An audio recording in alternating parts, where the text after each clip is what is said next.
हाल ही में जो है चुनाव हुए और चुनाव के समय जो मैनिफेस्टो जाहिर हुआ था, जाहिरनामा, उसमें कहा गया था कि हम किसानों के साथ है, किसानों को 25,000 रुपये देंगे बोनस के तौर पे, जो हेक्टेरी पैसा मिलता है, जो तकरीबन 15 या 14,000 रुपये किसानों के खाते में आता था। तो इस पर क्या कहोगे, 25,000 रुपये के वादे क्या पूरे होने वाले, पूरे आपको लगता है क्या? कैसा है, ये घोषणाबाजी की सरकार है। दर्शकों, आप देखना शुरू कर चुके हैं बापू वार्ता न्यूज नेटवर्क और मैं गोंदिया से देवेंद्र तमाय। अक्सर हम कई सारी खबरें लाते रहते हैं और कई सारी खबरों के जरिए जो है समाज में जो है बात रखते रहते हैं। और अभी देश में हालात क्या चल रहे हैं, किसानों के साथ क्या हो रहा है, कई सारी जो बातें हैं हमारे चैनल के जरिए हम रखते हैं। तो ऐसे में हमारे साथ में जो है गोंदिया भंडारा जिले के पूर्व सांसद, वैसे ही ओबीसी महासंघ के लीडर डॉक्टर खुशहाल बोगचे मौजूद है। हम इनसे भी जानेंगे। और अभी एमएसपी का मुद्दा जो है इन्होंने छेड़ा है और पूरे देश के किसान जो है आज एकजुट होने भी जा रहे हैं और यह जो है किसानों की हित की बात को लेकर यह आवाज़ उठाई गई है। तो सबसे पहले बोगचे जी, आपका चैनल में स्वागत है। धन्यवाद। क्या बताना चाहोगे बोगचे जी, जैसे कि अभी एमएसपी को लेकर आपने जो है केंद्र सरकार को सबसे बड़ा तीखा और करारा जो जवाब है और आपने उनके ऊपर ऐसा समझो कि एक हमला किया है एमएसपी को लेकर।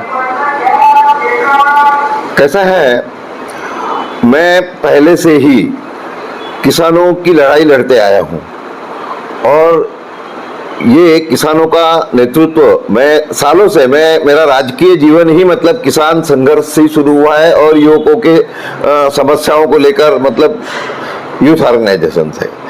तो आज देश में जो हालात चल रही है, तो केंद्र की सरकार बनने के पहले 2014 के समय में, उस समय माननीय मोदी जी ने ये बात कही थी कि भी अगर हम सत्ता में आते हैं तो हम एमएसपी जो है वो 1.5 गुना बढ़ाएंगे, यानी 1.5 गुना मुनाफा किसानों को मिले और 5 साल के बाद में हम उसको 2 गुना करेंगे। ये मैं नहीं कहा हूं, ये माननीय मोदी जी ने कहे।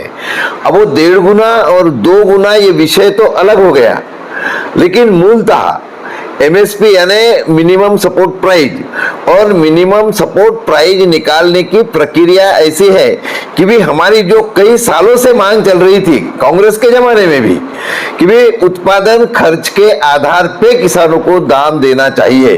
तो इन्होंने तो ये बात कही थी कि उत्पादन खर्च के आधार पे जो दाम निकलेगा उसके 1.5 गुना और बाद में 2 गुना इतना मुनाफा हम किसान को देंगे। लेकिन आज की स्थिति जो 170 रुपया एमएसपी में बढ़ा होगा, तो ये किसानों के साथ मजाक है, ये मेरा आरोप है। क्यों कि ये इतने सालों में जो उत्पादन खर्च है तो वो मजदूरी बढ़ी, मजदूरी के बाद में आज मतलब डीजल के रेट बढ़े, आज खेती बगैर ट्रैक्टर के होती नहीं है, और उसके साथ साथ में मजदूरी, उसके साथ इंसेक्टिसाइड जो खेती को मतलब दवा लगती है, और फर्टिलाइजर का विचार किए तो लगभग फर्टिलाइजर ये भी 2 गुना के आसपास बढ़ चुका है। ये 14 से अभी तक का रिकॉर्ड है। अब इतनी कीमत अगर बढ़ी होगी और हम ये मतलब यानी 14 साल में, यानी 10 साल में 14 से 2014 से जो है भारतीय जनता पार्टी सत्ता में है। हाँ। और 2014 के जो आपने वादे याद दिलाए, जिस तरीके से एमएसपी में जो है 1.5 गुना बढ़ोतरी करेंगे, जो हमारे देश के पंतप्रधान नरेंद्र मोदी है, इन्होंने कहा था। उसके बाद में आपने जैसे कहा कि किसानों की लूट हो रही है, तो किसी भी साल 14 से लेके अभी तक के 100 रुपया से भी कम ही इतना ही एमएसपी बढ़ा। हाँ, 2369 रुपए आज का रेट देखा जाए। हाँ, ये अभी 25 में वो देने की बात उसके लिए डिक्लेयर किए हैं उन्होंने। तो इस पर क्या कहोगे, 2369 रुपए क्यों? अभी कैसा है, सपोर्ट प्राइस अपना 2300 रुपए इस साल था, तो वो 2369 देंगे। मेरा ये कहना है कि भी सुपर फाइन धान जिसकी मतलब फसल बहुत कम होती है, जो सेंटेड वगैरह रहते हैं, तो उसको कम से कम, क्योंकि कोर्स अगर 1 एकड़ में लगाएंगे तो मतलब मैंने 25 बोरा 20-25-30 बोरा तक के, ये रबी में तो मतलब 30 तक के भी लोग निकालते हैं। तो उसको थोड़ा कम दाम मिलता है। और जो सुपर फाइन तो खाली मतलब ये इसी क्रॉप में होता है जो मतलब बरसात का, तो उसमें उसका उत्पादन बहुत कम होता है, एकरी 10 बोरा बड़े मुश्किल से होता है। और इसीलिए सुपर फाइन को मैंने 5,000 रुपये मांगे हैं। उससे थोड़ा जो यानी सेकंड आता है, फाइन में ही आता है, यानी सुपर फाइन, फाइन और बाद में कोर्स। तो फाइन को हमने 4,000 रुपये मांगा है और कोर्स को बाद में 3,000 रुपये मांगा है।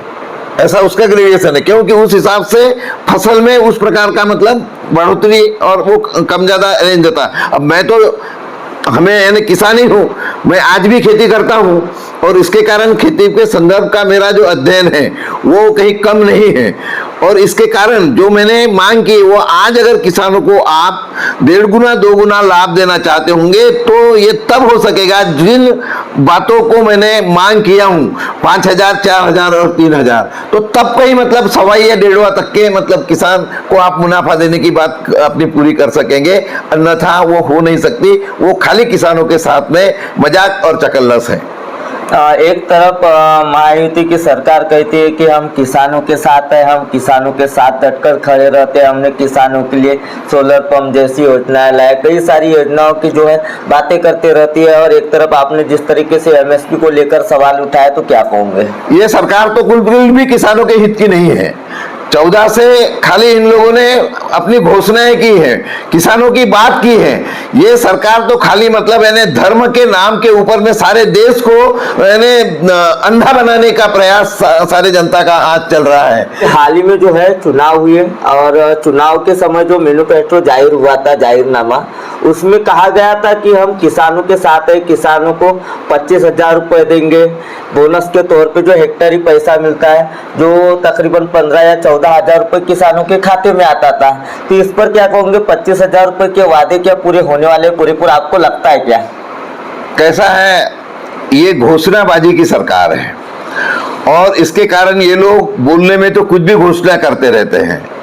अभी तक के किसी किसान के अकाउंट को वो पैसा जमा हुआ नहीं है, क्योंकि मैं खुद किसान हूं और इसके कारण मैं ये बता सकता हूं।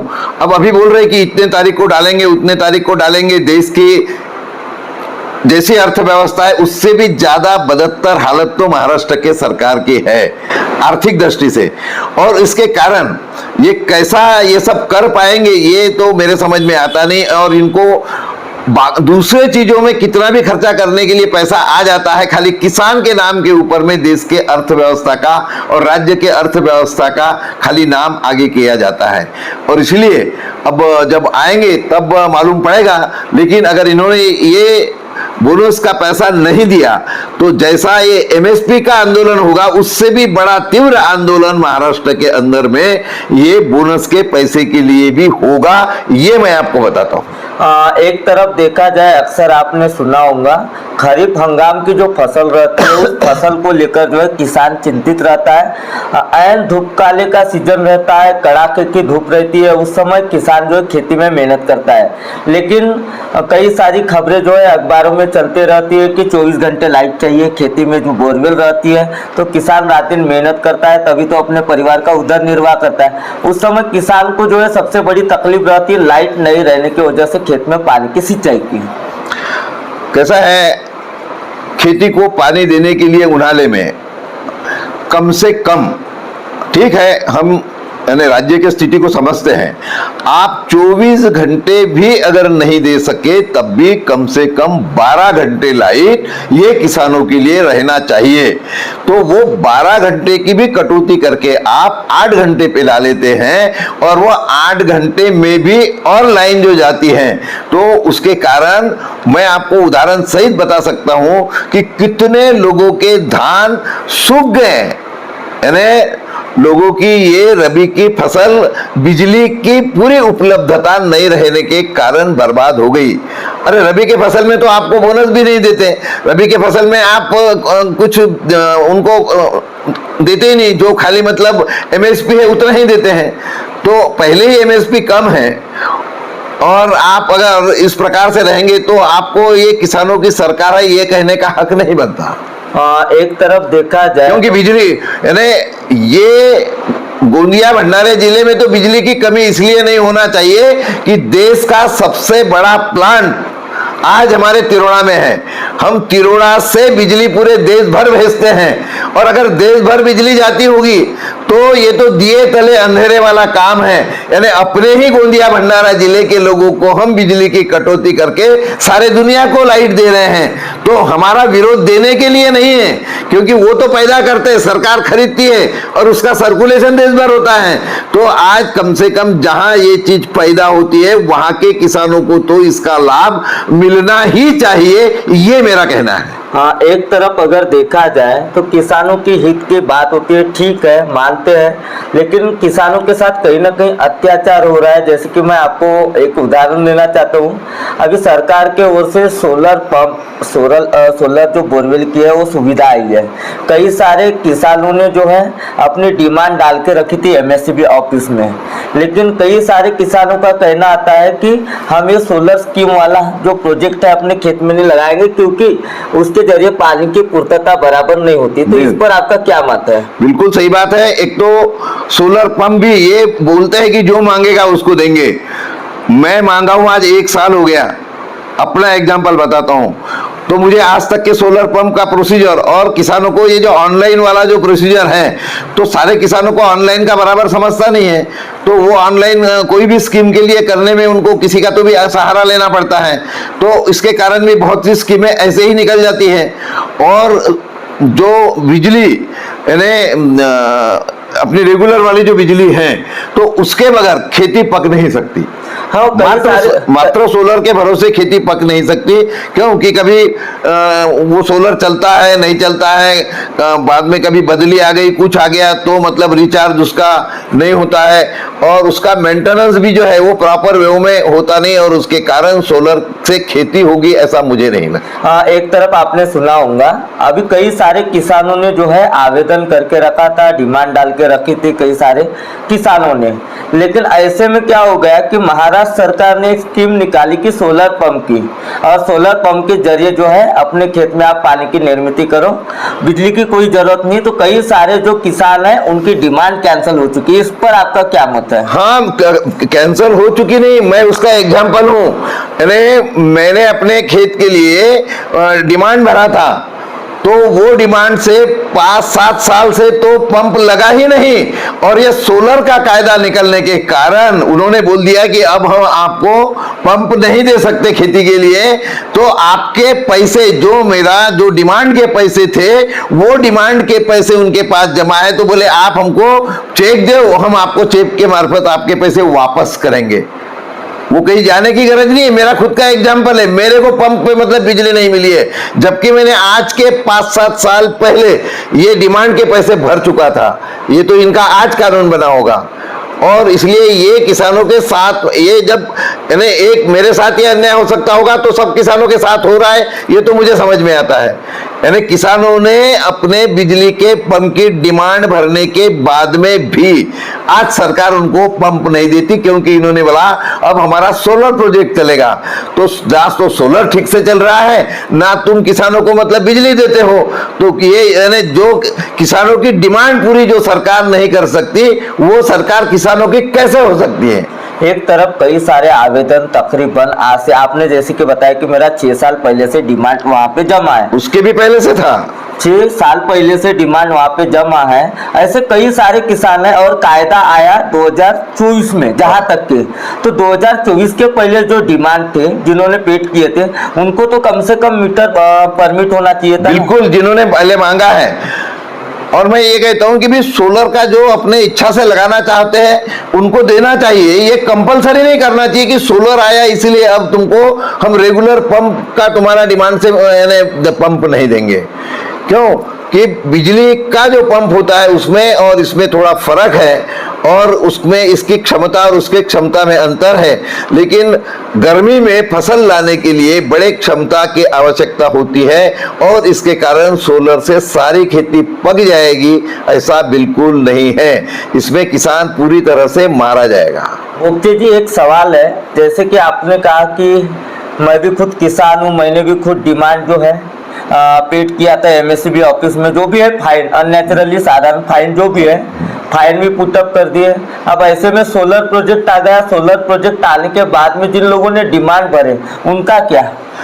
कैसा है कि भी अगर वैसे तो मैं इस बात का विरोध करता हूं कि भी उनको डिमांड के पैसे वापस नहीं करना चाहिए, लेकिन अगर वापस भी करना चाहिए तो तुम्हारे इतने पैसे किसानों के वापरे हो, आपने तो उसको विथ इंटरेस्ट वापस करना चाहिए। तो इंटरेस्ट तो छोड़ दो, मूल रकम भी वापस नहीं हो रही थी, उसमें भी कटौती करके आप मतलब उनको चेक देने की बात करते हो। ये किसानों के साथ में अन्याय नहीं है?